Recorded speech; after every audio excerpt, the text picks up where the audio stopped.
Galera, tudo bom? Aqui quem tá falando é a professora Thaís, professora de ciências de vocês, tá? Estou morrendo de saudade de todos, espero que vocês estejam, também espero, né, que vocês estejam gostando das aulas, de como elas estão sendo montadas, das imagens, dos conteúdos. Todos nós professores estamos nos inventando e nos reinventando para fazer com que esse tema, cada tema que a gente está abordando, chegue da forma mais fácil e mais interessante para você aí na sua casa.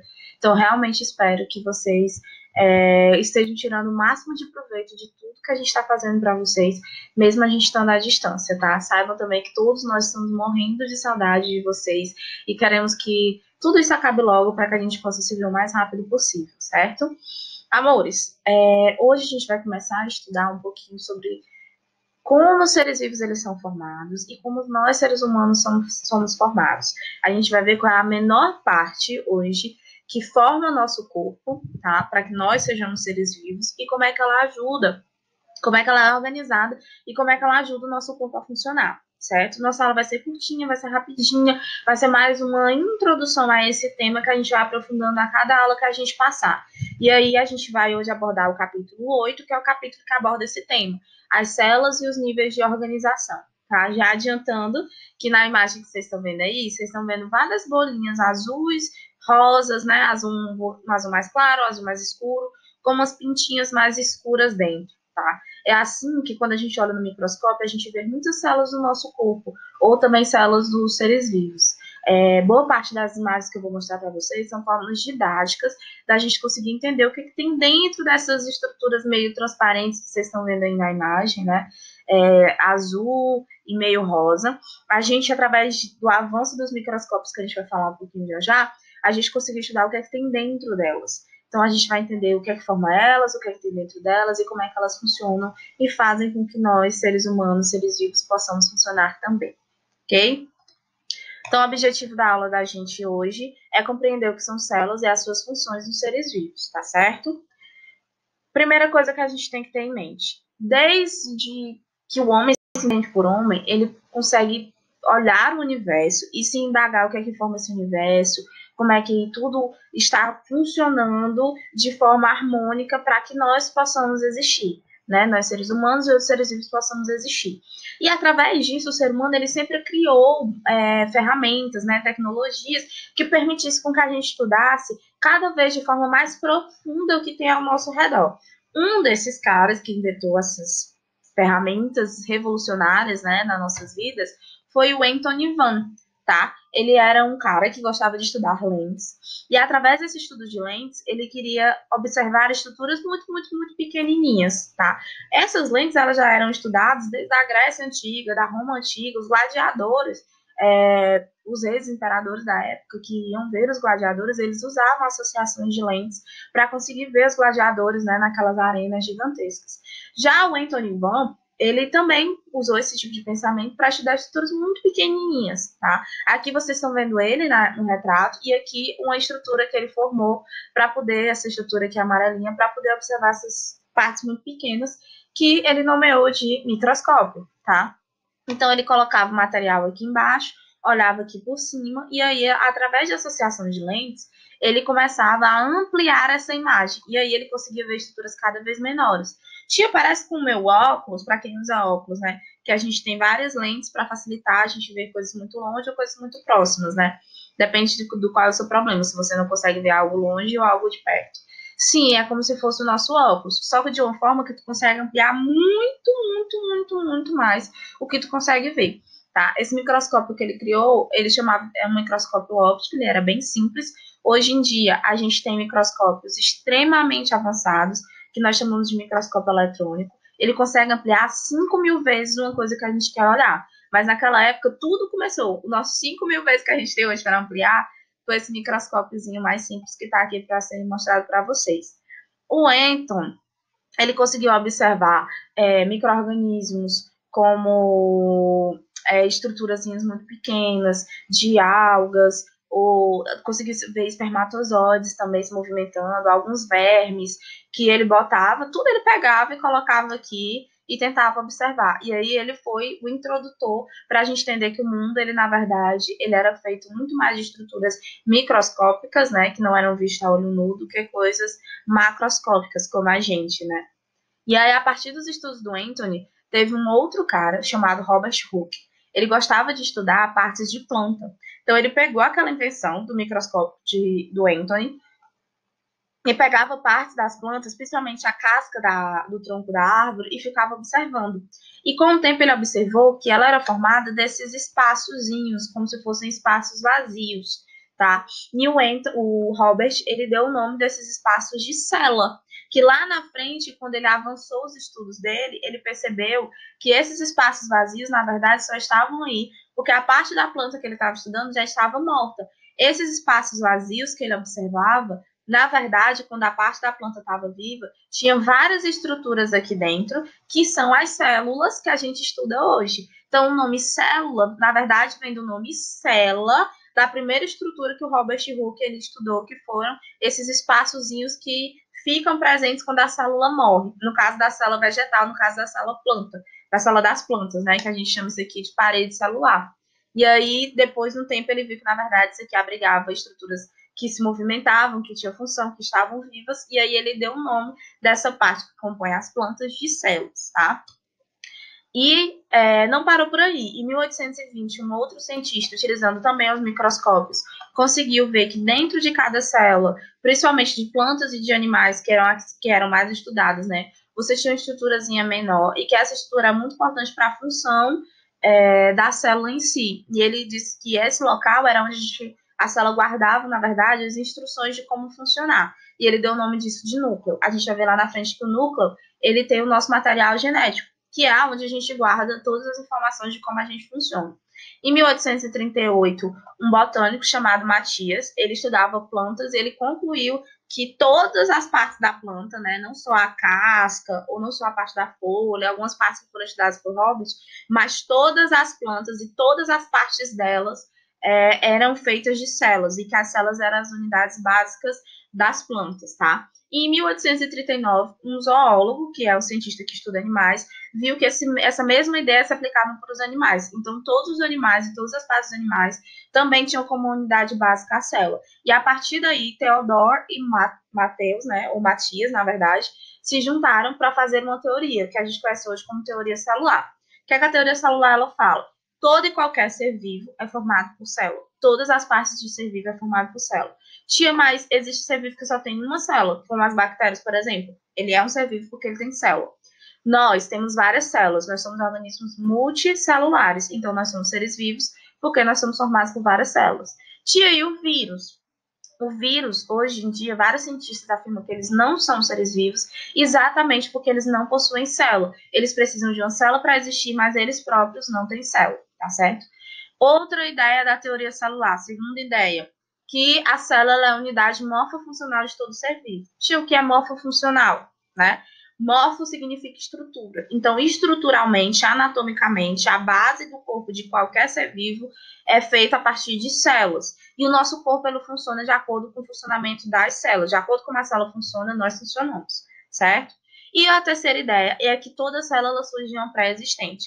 Então, a gente precisa do processo de reprodução, que é um organismo produzir os seus descendentes, e esse processo acontece de um organismo produzindo outras células. Então, eu preciso que um organismo exista antes para que outros possam surgir, tá certo? Então, essas são as três principais ideias que nós temos dentro da teoria celular, que foi dada por Theodor e por Matias, tá certo?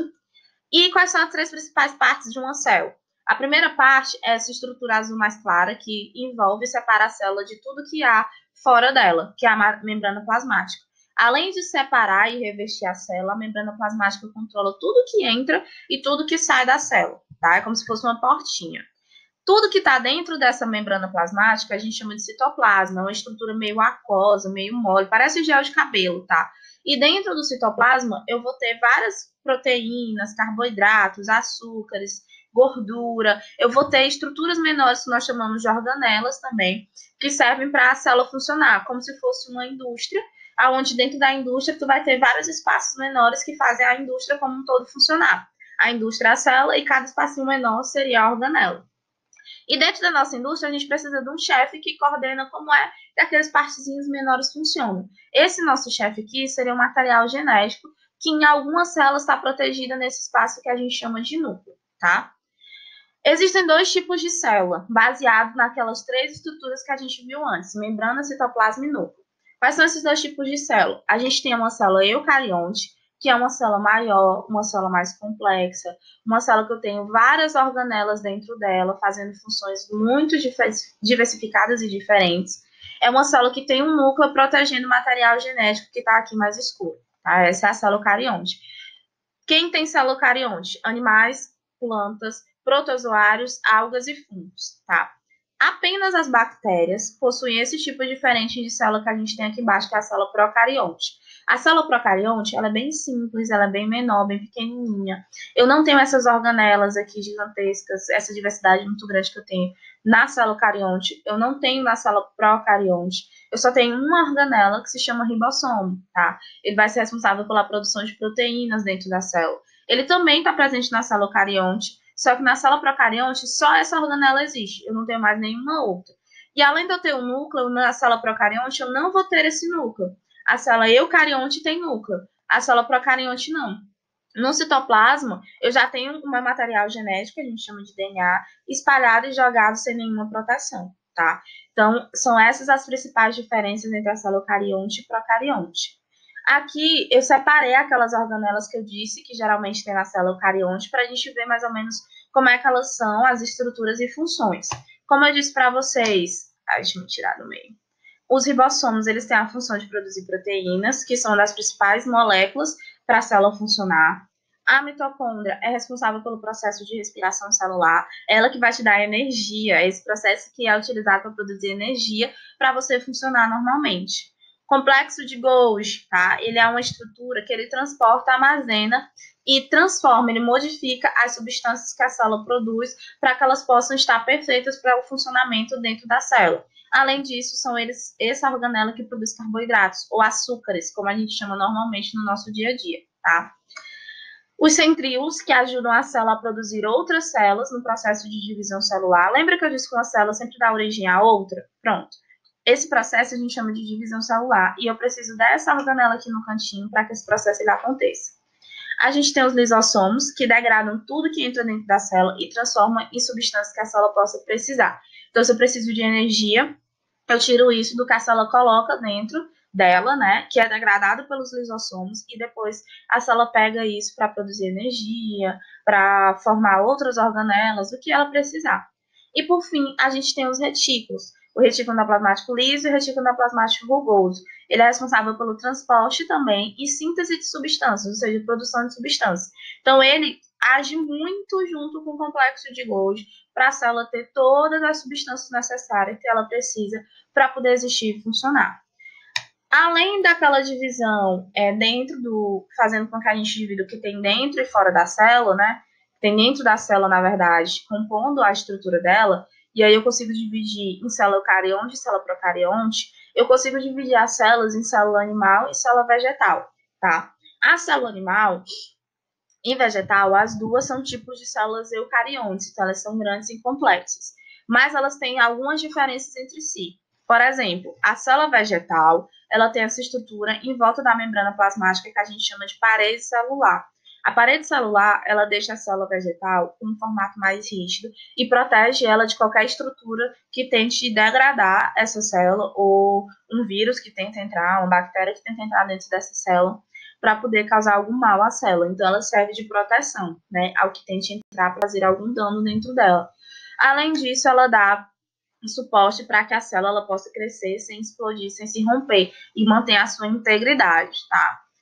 Isso pode acontecer, tá? Se a célula colocar muita água dentro dela, por exemplo, em alguns processos, ela podia se expandir tanto que ela podia explodir. Então, a parede celular ela impede que isso aconteça com a célula, por exemplo.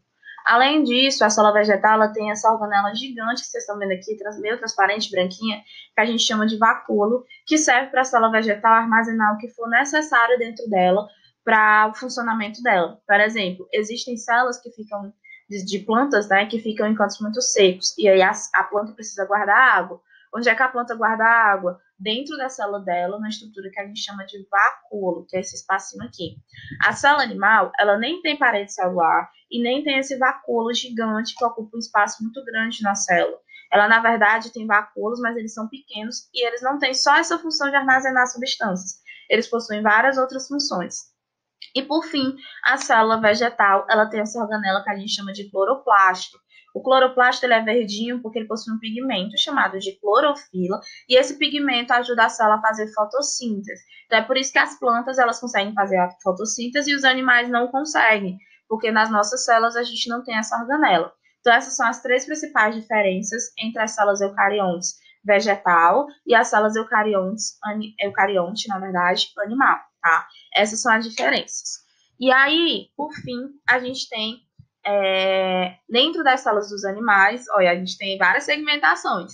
A gente tem os tipos de célula eucarionte, procarionte. Dentro da célula eucarionte, eu tenho a célula animal e vegetal. E dentro das células animais, eu tenho os vários tipos de célula que formam o nosso corpo humano, por exemplo. Nós somos animais. Então, nós temos essa variedade de células dos animais também, tá? Dentro dessas células, a gente tem a célula que forma o nosso sangue, que são as células do sangue, como as hemácias, as nossas células de defesa. A gente tem as células achatadas, que formam a superfície da nossa pele. A gente tem as células que formam o nosso osso, que formam os músculos do nosso corpo, como o músculo do coração, o músculo que envolve o esqueleto, o músculo que forma os nossos órgãos internos. Nós temos os neurônios, que são as principais células do nosso corpo. Percebam que controlam o nosso corpo, na verdade. Percebam que cada célula tem um formato específico. E isso se dá porque cada célula dessa tem uma função específica. O formato da célula é necessário para que a função específica ela seja exercida, tá certo? Então, cada estrutura dessa vai estar ligada à função. A cada parte do corpo diferente, você vai ter uma célula diferente com função diferente. Meus amores, era isso por hoje, tá? A gente hoje falou sobre o que era célula, como as três principais estruturas básicas de uma célula, quais são os tipos de célula e quais são os subtipos desses tipos de célula, tá? Próxima aula, a gente vai aprofundar um pouquinho de como é que essas células elas se organizam para formar tecidos, órgãos e formar estruturas mais complexas, como nós seres humanos. Eu espero que vocês tenham gostado. Um beijinho para vocês.